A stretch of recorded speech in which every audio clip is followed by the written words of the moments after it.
Ok, salut à toi pour cette nouvelle vidéo. Le sujet de cette vidéo, c'est les Français malheureux dans leur job.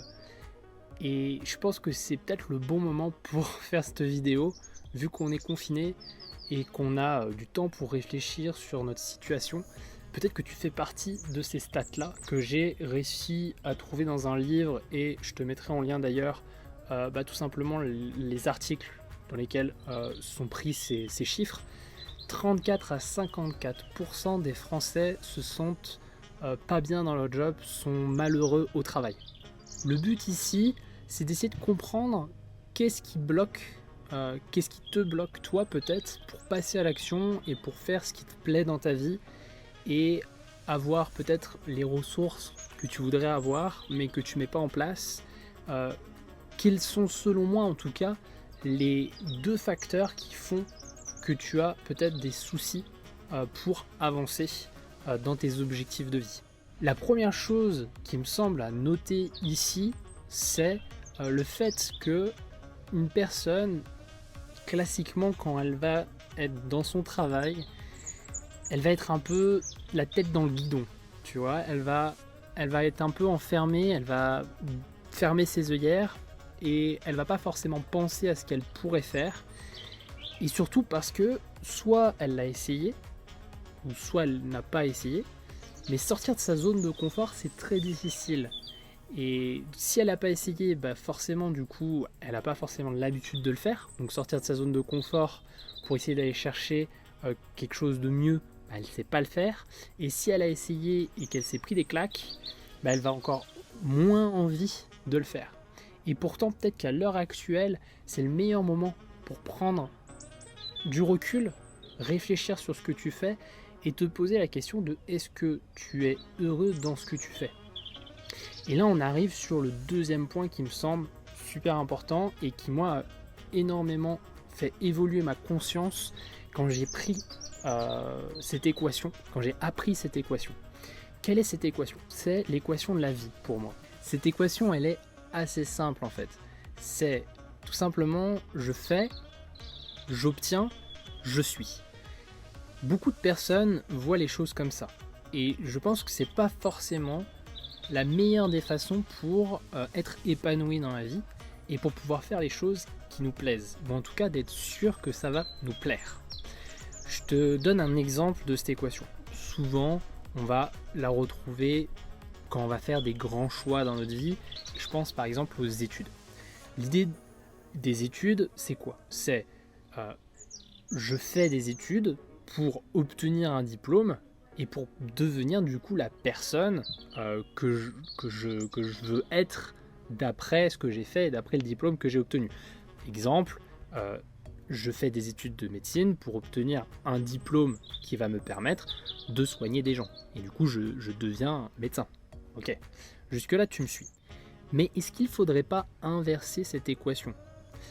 Parce qu'une personne qui finalement fait des études sans vraiment comprendre ce qu'est devenir médecin, est-ce qu'elle va vraiment être heureuse à la fin en étant médecin? Alors, si tu es médecin et que tu es heureux, c'est tant mieux. Mais je pense qu'il y a beaucoup de personnes, et on le voit, beaucoup d'étudiants, qui vont dans des études sans vraiment savoir si ça va leur plaire. Je connais énormément de gens comme ça et j'en faisais même partie. J'ai fait ingénieur parce que ça me semblait le choix le plus intéressant par rapport à mon profil. Mais est-ce que j'avais envie de devenir ingénieur? Je pense pas. Et si finalement cette équation était fausse, ou en tout cas n'était pas dans le bon sens? J'imagine que si on se remettait au centre de l'équation, si tu faisais les choses par toi-même, si c'était toi qui étais au centre de l'équation, et peut-être que tu n'aurais pas ce problème à l'heure actuelle. Imagine que au lieu d'être je fais, j'ai, je suis, mais tu es plutôt dans une équation comme je suis, je fais et j'ai, c'est totalement autre chose. Imaginons que tu veux devenir médecin et que c'est ton rêve de gosse et que tu penses réellement que devenir médecin, c'est la bonne chose. Et ok, très bien, je suis médecin. Je te rappelle, ton cerveau, il pense ni au passé, ni au futur, il est que dans le présent.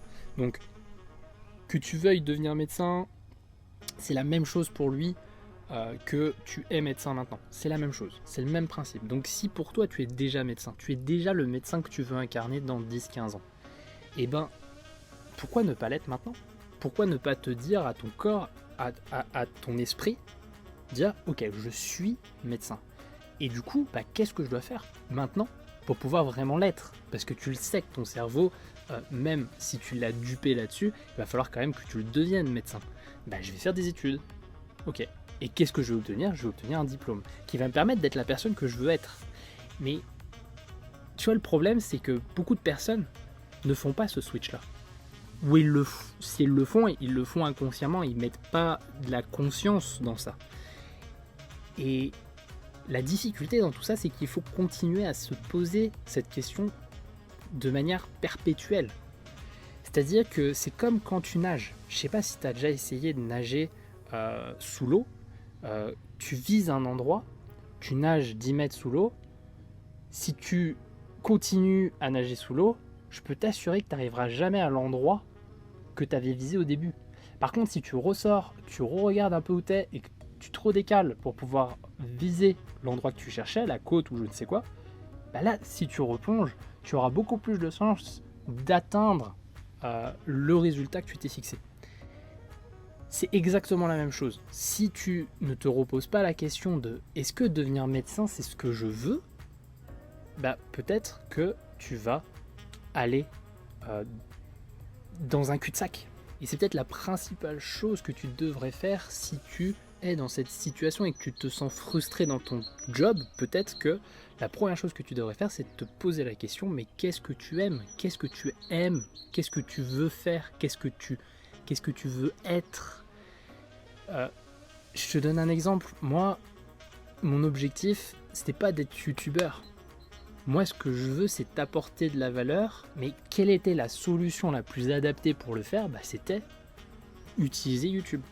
Et à la fin, j'espère aussi obtenir des résultats, bien entendu. Et mes résultats, sera peut-être aider les gens, faire quelque chose de plus grand que juste ce que je pourrais faire à mon échelle. Parce que bien sûr que je pourrais continuer à faire ce que je sais faire, juste investir de mon côté.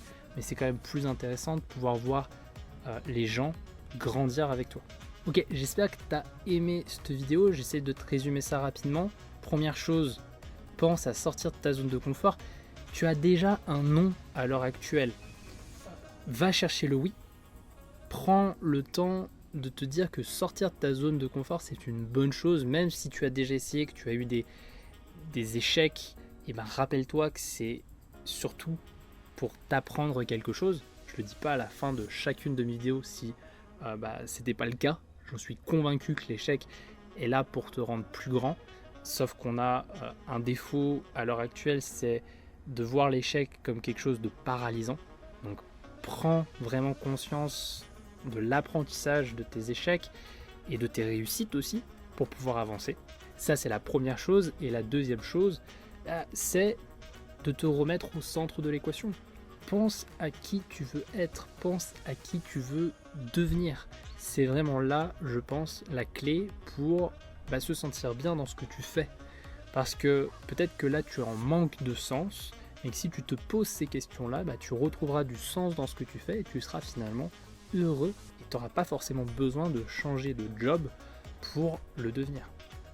Voilà, j'espère t'avoir aidé sur ces questions existentielles, qu'est le bonheur. Je te souhaite une très bonne fin de journée, je te dis à très vite. Si tu as aimé cette vidéo, mets un gros pouce, pense à t'abonner, pense à partager cette vidéo. Je te rappelle encore une fois, si tu ne l'avais pas compris, l'échec n'existe pas, soit tu réussis, soit tu apprends. C'était François, Do It Yourself.